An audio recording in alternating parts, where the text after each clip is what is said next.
Ezequiel 37, um texto muito conhecido, Vale de Ossos Secos, capítulo de número 37, verso de número 5 e verso de número 6.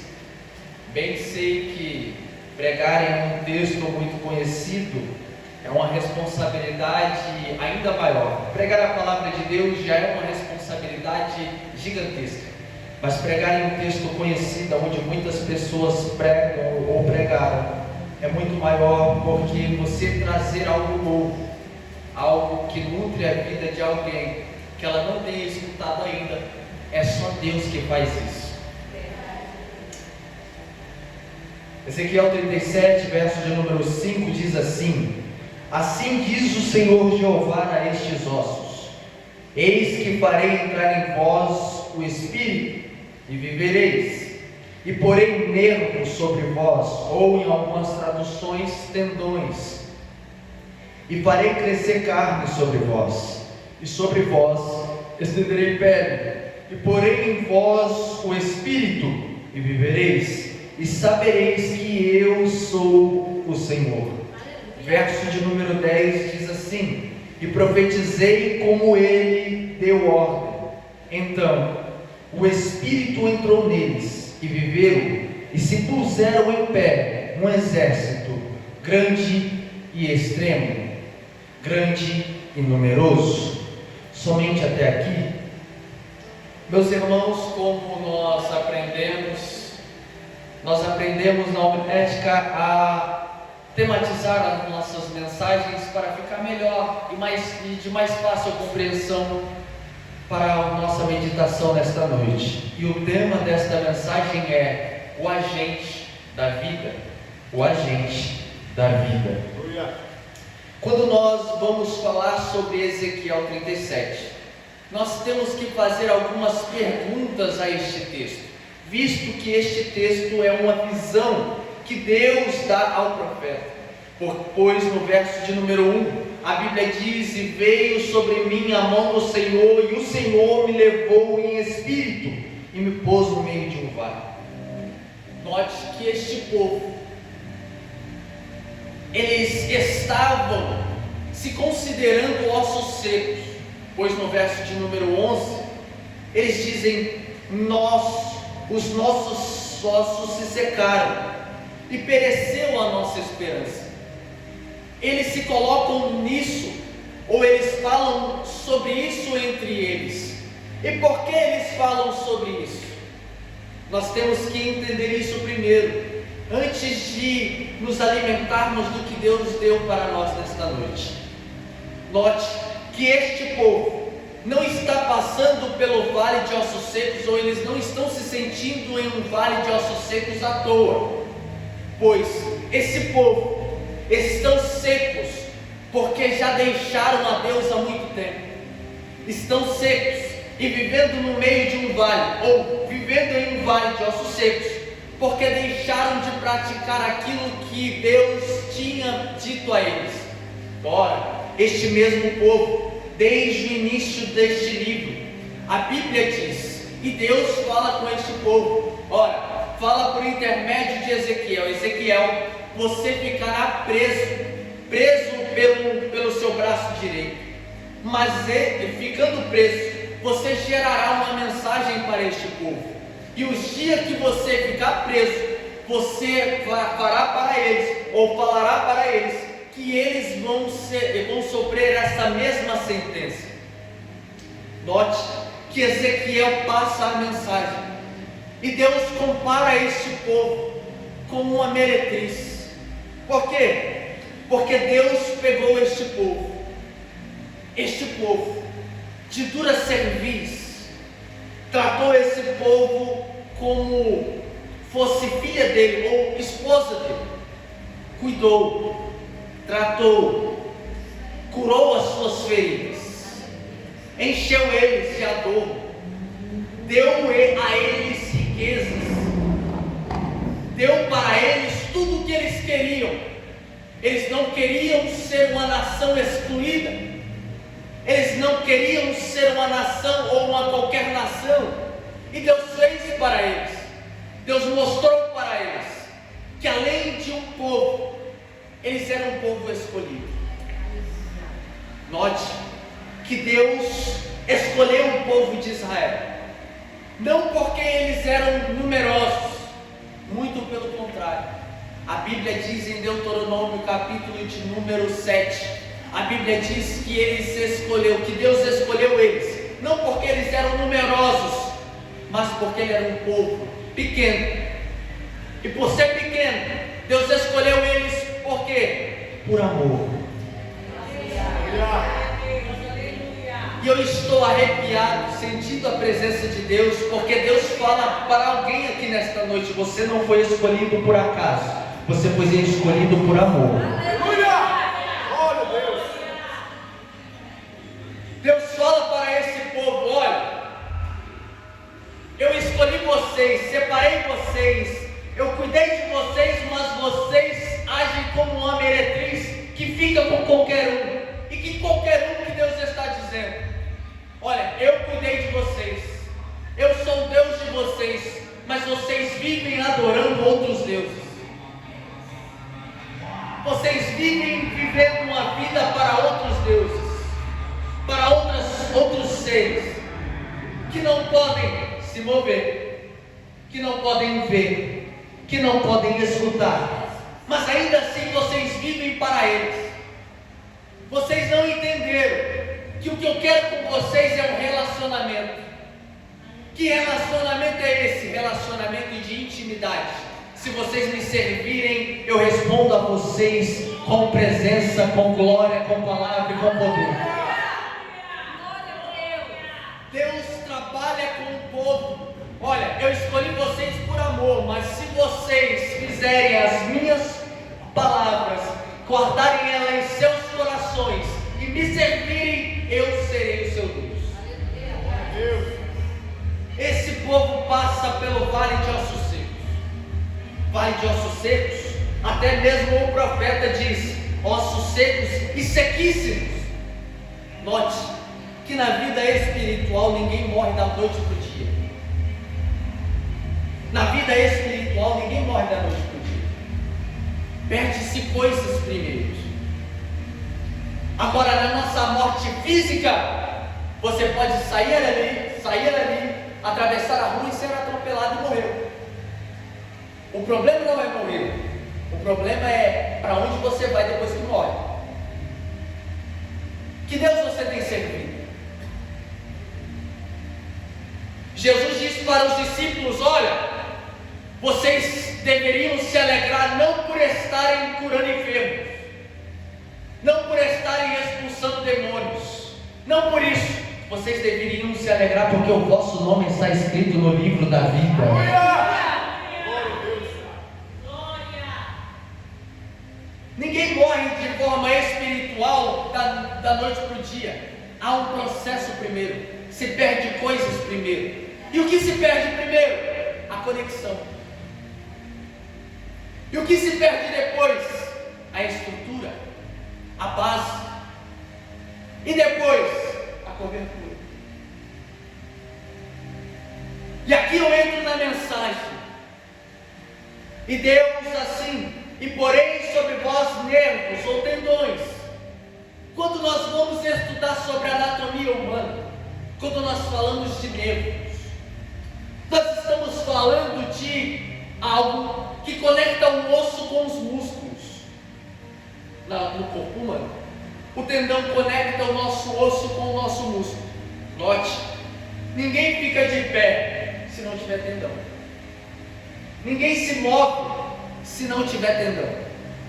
Ninguém caminha se não tiver tendão. E Deus está dizendo: eu vou colocar tendão em vocês. E que tendão é esse, pregador? Se o meu povo, que se chama pelo meu nome, se humilhar e buscar a minha presença e orar, eu responderei. O tendão que Deus está dizendo para nós aqui é que tudo que nos conecta a Deus é a oração. Note que todas as vezes que nós morremos espiritualmente é porque paramos de orar. Porque quem ora não deixa de ir para o culto. quem ora não deixa de ler a palavra, porque quem ora não deixa de sentir sede de Deus. Ora, Deus fala para ou melhor dizendo, o salmista diz no Salmo de número 42, assim como a corça anseia por algo, a minha alma anseia por ti, Senhor. Deus me trouxe aqui para te dizer, eu não sei se você vive uma morte espiritual, mas eu tenho uma notícia para você. Deus vai restaurar o seu tendão, você vai voltar a orar, você vai voltar a ter sede, você vai voltar a buscar, você vai voltar a ter intimidade com Ele. Lembra que eu falei que Deus sempre quis ter intimidade? Em Êxodo 25, verso número 8, verso de número 9, se não me falha a memória, vocês me edificarão um templo, um tabernáculo, para que eu esteja no meio de vós. Porque Deus sempre quis um relacionamento. O nosso problema e o problema do povo de Israel é que eles não entendiam isso, porque para eles era difícil adorar um Deus que não se via. Mas mesmo um Deus que não se vê, Ele se manifesta. Repito, mesmo um Deus que nós não vemos, Ele ainda se manifesta em nosso meio. Mesmo um Deus que nós não vemos, Ele ainda se move em nosso meio. Mesmo um Deus que nós não vemos, Ele ainda trabalha. Porque muitas vezes nós estamos no nosso caminho diário do nosso serviço, um carro entra na frente e nós não entendemos, olha, era para nós termos morrido, mas Deus ainda estava trabalhando, Deus ainda estava cuidando, Deus ainda estava guardando, porque Ele ainda quer um relacionamento. Aleluia! Note que perdem-se algumas bases. A próxima é que Deus fala: e farei crescer carne sobre vós. E carne, quase sempre na Bíblia, é sinônimo de pecado. Quase sempre na Bíblia é sinônimo de algo mal. Mas aqui em Ezequiel 37 não. Mas dá-se a entender que a carne é o que nos leva a pecar. Porque Paulo diz: o Espírito está preparado, mas a carne é fraca.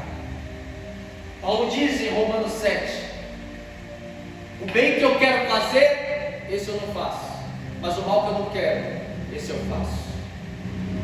Porque a carne nos inclina a isso. Mas o que Deus está dizendo aqui sobre a carne não é qualquer coisa, é estrutura, é base. Porque quando nós vamos na anatomia humana de novo, nós vemos que a carne ela serve para dar estrutura, porque sem carne o osso não permanece de pé, sem pele não tem cobertura para a carne. Mas e o que Deus está dizendo aqui? Olha, estrutura, base. Deus está dizendo para nós: quanto tempo faz que você não abre a Bíblia para ler? Porque Jesus em Mateus 7,24 diz que aqueles que ouvem as minhas palavras e as praticam é semelhante ao homem que edifica a casa na rocha. Porque quem edifica a casa na rocha pode bater tempestade, pode bater vento, permanece de pé, porque tem base, tem estrutura. Ainda tem estrutura para a nossa vida. Deus me trouxe aqui para te dizer: ainda é a palavra que te mantém de pé, ainda é a palavra que salva, ainda é a palavra que edifica, ainda é a palavra que cura, ainda é a palavra que faz você permanecer nos caminhos dele. Pois o salmista, no Salmo 119, ele diz: a tua palavra é luz para o meu caminho, lâmpada para os meus pés é a tua palavra. Pois certa feita, o diabo olhando para Jesus em um momento de fragilidade, disse: Jesus, pega essa pedra e transforma em pão e come. Jesus olha para o diabo e diz: não sabeis vós que o homem não sobrevive só das coisas terrenas, mas de toda a palavra que sai da boca de Deus. Ainda é a palavra que sustenta, ainda é a palavra que vivifica, que dá vida e que transforma. E porém pele em vós, serei sucinto, e porém pele em vós, está falando sobre cobertura. Quando se fala de pele, logo nos lembramos de Gênesis 3:21, aonde Adão e Eva pecam. O que eles fazem após de pecar? Se cobrem com folhas, porque eles veem que eles estão nus diante de Deus. Mas estar nu diante de Deus ou em pecado distancia eles de Deus, porque Deus desce para falar com eles. Mas a nudez, ou o fato deles terem pecado, faz com que eles se distanciem de Deus. O pecado sempre distanciou o homem de Deus. Note que cada vez que pecamos, mais distante ficamos de Deus. Cada vez que pecamos, mais distante da presença dele ficamos. Cada vez que pecamos, quanto mais pecamos, mais distante da casa dele ficamos. Olha, o pecado, eu não suporto mais isso. Eu não quero ir para a igreja estando em pecado. Vou me purificar primeiro para poder ir para a igreja. E Jesus fala, ao contrário: vinde a mim todos que estáis cansados e oprimidos, e eu vos aliviarei, porque o meu fardo é leve. O pecado nos distancia, mas louvado seja o nome santo do Senhor, que a graça nos traz para perto. Paulo diz: não sabeis vós, porque vós sois salvos pela graça, e a graça não vem de vós, é dom de Deus. Você é salvo pela graça. O pecado te distancia, mas a graça te traz para perto. O pecado te faz querer não estar próximo de Deus, ter intimidade, mas a graça te traz para perto, para a intimidade com Ele. Oh, aleluia! Eu estou sentindo a graça. Aleluia! Ainda é a graça dele. Olha, quando nós tentamos fazer com nossa própria mão, não dá certo. É só folhas, só colocamos folhas. Mas quando Ele sacrifica alguém, como Ele fez, como Jesus Cristo na cruz do Calvário, Ele nos traz para perto. Porque antes havia um véu que nos separava da presença dEle, mas pela graça, agora podemos nos adentrar ao Santo dos Santos. Oh, aleluia! Ele cobre Adão e Eva com pele, porque a graça dele ainda é maior. Quando o pecado nos distancia, estamos afundados no pecado, estamos afundados nas nossas próprias carnalidades, nos nossos próprios desejos. Paulo diz: aonde abundou o pecado, superabundou a graça. O que eu acho interessante nesse texto é: aonde abundou, a palavra abundar é encher. Este copo até está cheio, mas não está transbordando. O pecado até enche, as nossas falhas até enchem, mas só quem transborda é a graça de Deus. Ainda é a graça que transborda. Eu não ligo, eu não me importo se você veio aqui com o coração quebrado, porque eu não vou para aquele culto, eu não quero saber cheio de falha, cheio de defeito, porque ainda assim, aonde abundou o pecado, superabundou a graça. Aonde o pecado encheu, a graça transbordou.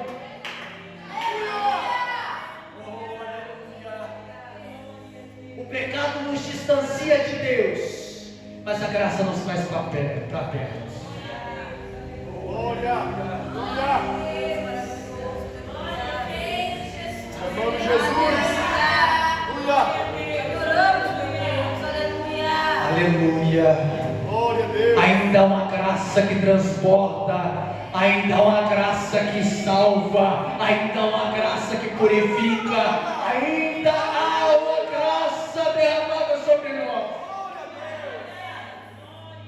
Quem aqui lembra de Êxodo 12? Olha, passem o sangue nos umbrais da porta, porque quando o anjo vier e ver o sangue, ele vai passar por cima. Se não fosse a misericórdia do Senhor e o sangue de Jesus vertido na cruz do Calvário, a morte já teria nos alcançado há muito tempo. A morte já teria alcançado você. Você já nem era para estar aqui, mas a morte já teria te alcançado. E por que estou? É porque a graça te protegeu, é porque a graça te salvou, é porque a graça te guardou. Ainda tem graça. Oh, meu Deus. Note que Deus forma um corpo. Ele forma um corpo com tendão, com carne, com pele, mas ainda falta alguma coisa, ainda falta algo. E o que falta, pregador? Ainda falta o Espírito.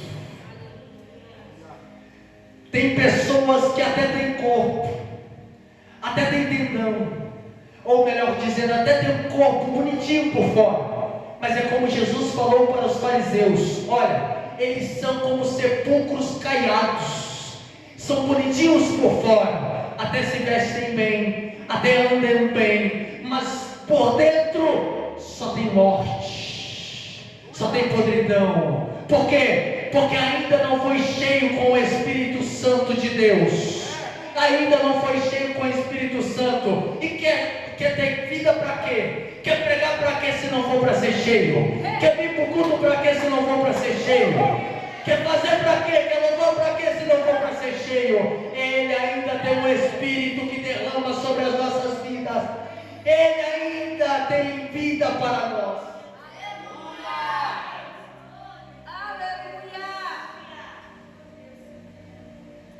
Note, e aqui é o caminho para o final. Note que você pode até ter corpo, mas se não tiver vida, não serve para nada. Você pode até ter vontade, mas se não tiver o Espírito, não serve para nada. Por quê? Porque se eu prego sem o Espírito, é só palestra, é só palavras jogadas ao vento. Mas e quando eu prego com o Espírito? Ainda tem cura, ainda tem transformação, ainda tem vidas rendidas ao altar, ainda tem pessoas curadas por Ele. Aleluia! Glória a Deus. Sem o Espírito, não há nada disso. Note que Deus sempre manifestou a sua presença em momentos específicos. E enquanto Ele manifestava a sua presença, sempre acontecia algo extraordinário. Me prova na Bíblia, Êxodo 19. Para quem é de Bíblia, vai entender. E o que diz em Êxodo 19? A Bíblia diz: Moisés, separa o povo, santifica o povo, porque no terceiro dia eu vou descer no cume do monte. Mas não deixem eles chegarem, porque se chegarem não estando santificados, não estando cobertos, vão morrer.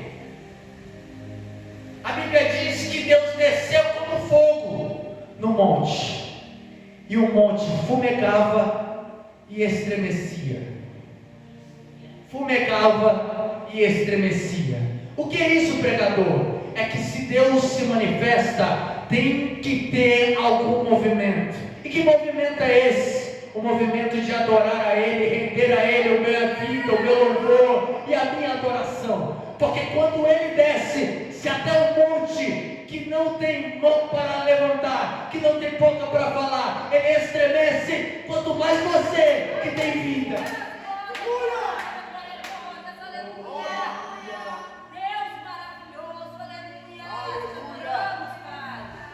Quanto mais você que tem vida, porque quando Ele desce para fazer alguma coisa, Ele desce para com glória, com poder, e a glória dEle nos traz para perto, nos dá intimidade, nos dá base, nos dá cobertura. Glória a Deus. Aleluia. Note que em toda a história, Deus manifestou a sua presença. Em tempos bons ou em tempos ruins, Deus nunca deixou de manifestar a sua presença, nem que fosse para uma pessoa só. Na história bíblica, quando eles terminam o tabernáculo em Êxodo 40, assim que eles terminam, Deus responde com presença. No templo de Salomão, em 2 Crônicas 7, assim quando Salomão termina de orar, Deus responde com presença. Que nem os sacerdotes que estavam dentro conseguiam sair, nem quem estava fora conseguia entrar. Por quê? Porque a presença dele é impactante. Em 1 Reis 18, Elias fala para os profetas de Baal: olha, o Deus que responder com fogo, este é o Deus que deve ser adorado. E quando Ele manifesta a sua presença, há adoração no ambiente. Elias ora somente um pouco, fala: Deus, mostra para este povo que o Senhor ainda é Deus sobre Israel. Fogo caiu do céu. Em Joel, capítulo de número 2, se não me falha a memória, diz: e há de ser que naqueles dias derramarei o meu espírito sobre toda a carne, e os vossos filhos e vossas filhas profetizarão. Quando Jesus vem, Ele ressuscita. Em Atos 1, Ele diz: ficai em Jerusalém, até que do alto sejais revestidos de poder. Em Atos 2 se cumpre o que Deus está falando aqui em Ezequiel. E cumprindo-se o dia de Pentecostes, estavam todos reunidos no mesmo lugar, quando de repente ouviu-se do céu um som, como de um vento veemente e impetuoso, e encheu toda a casa em que estavam assentados. E todos foram cheios do Espírito Santo de Deus. Deus tem presença, Deus tem vida, Deus tem um Espírito para você, para sua casa, para a tua família.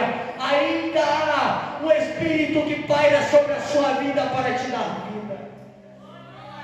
Jesus disse: quem tem sede, vem a mim e beba. Jesus não disse: eu vou dar para vocês sem vocês quererem. É para quem tem sede. Se coloque de pé nessa noite. Aleluia! Aleluia! Eu gosto de Deus, eu amo Deus, porque Ele nunca deixou de manifestar a sua presença. Nós estando mal ou não, nós estando em prova ou não, nós estando tristes ou não, Ele ainda manifesta a sua presença. Ele ainda derrama o seu Espírito. E o Espírito dele é como Jesus disse: é para quem quer. Quem tem sede, vem a mim e beba. É para quem quer. Porque para quem quer e crê, rios de água viva correrão de seu ventre. Jesus está dizendo, está te convidando a ser um rio de água viva. E que rio é esse? E o que é uma água viva? Água viva é água corrente. Ela não para em um lugar só. Por quê? Porque ser cheio somente para você não dá. Porque Deus nunca enche ninguém se não for para gerar outra vida. Deus nunca enche ninguém, encheu ninguém, se não for para gerar vida. E é o que eu disse: quer pregar para quê, se não estiver cheio? Quer cantar para quê, se não estiver cheio? Quer fazer para quê, se não estiver cheio? Porque Jesus nos convida a ser uma água corrente, água que gera vida, água que gera vida por onde quer que passe. Quer saber como você é uma água viva? Todos, quando tem sede, procuram o quê? Água. A sede sempre nos faz procurar água. Numa selva ou numa mata, se você se perder, você vai pensar em fazer o que primeiro? Além de sobreviver. Eu já sei que eu não tem ninguém para me socorrer, eu vou procurar o quê? Água. Porque você sobrevive sem comer, mas não sobrevive sem água. Você até pode sobreviver sem comida sólida, como Jesus disse: nem só de pão viverá o homem, mas de toda a palavra que sai da boca de Deus. Aleluia. De comida sólida você pode até sobreviver, mas sem água você não tem vida. Quer saber se você tem vida? As pessoas estão te procurando para quê?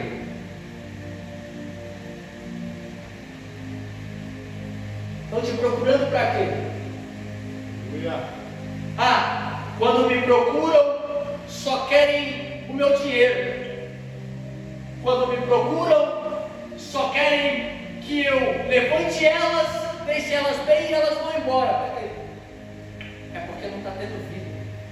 Porque quando tiver vida, as pessoas vão te procurar e olhar para você e dizer que Jesus é esse que mudou a sua história, que Jesus é esse que mudou a sua vida, que Espírito é esse que você tem, que tudo que você faz gera vida. Estou te procurando para quê? E eu vou orar nesta hora, agora. Quero fazer uma oração sucinta para a sua vida, para a sua alma, e fazer um apelo. Quem deseja se reconciliar com Jesus, hoje, vem aqui à frente, estaremos orando por você. Quem deseja viver para Cristo hoje e ser uma fonte de água viva, vem aqui à frente. Se não tiver ninguém, amém, glória a Deus, que o Senhor te dê outras oportunidades. Mas Jesus me trouxe aqui para te dizer que Ele tem vida para você. Aleluia. Ele quer te encher. E a oração que eu vou fazer agora é para que o agente da vida te acompanhe onde quer que você vá. O agente da vida é o Espírito Santo de Deus. Jesus disse: eu vou, mas não vos deixarei órfão. Não, órfão não. Sozinho não. Sozinho vocês não ficam. Sem vida vocês não ficam. Porque eu sou o caminho, a verdade e a vida. Eu vou, e quando eu for, descerá sobre vós o Espírito da verdade. E a minha oração nesta noite é para que Deus renove a sua vida, para que quem não foi batizado seja batizado agora, para que quem está se sentindo sem vida sinta vida agora, para que quem quer essa transformação seja transformado agora, porque quem tem sede e crê será um rio de água viva. Oremos. Deus eterno, Pai de infinito poder, a Tua palavra já foi pregada nesta noite, Senhor. Senhor, bem sei eu, ó Deus, que o Senhor não lança a Tua palavra vazia, antes ela vai e faz aquilo que lhe apraz. Senhor, como foi pregado nesta noite, ó Pai, Nós sabemos que o Senhor ainda tem vida para nós. Nós sabemos que o Senhor ainda tem renovo para nós. Nós sabemos que o Senhor ainda tem utilidade para a nossa vida. Deus eterno, em nome de Jesus eu te peço, enche-nos com vida, enche-nos com vida, renova a nossa alma, renova o nosso espírito, Senhor. Manifesta-nos com a tua presença, manifesta-nos nesta noite com a tua presença, com a tua glória, com o teu poder. Impacta a nossa vida, ó Pai, a ponto deste culto ser, ó Pai, em nome de Jesus, um divisor de águas na nossa vida. Que sejamos cheios agora, que nós venhamos ser renovados agora, que nós venhamos ser cheios agora, em nome de Jesus. Que a tua paz, ó Pai, nos encha, que o teu Espírito nos encha, que a tua glória nos encha, que a tua palavra nos encha, em nome de Jesus, ó Pai, que saiamos daqui edificados com poder, com glória e cheios do teu Espírito, em nome de Jesus. Amém.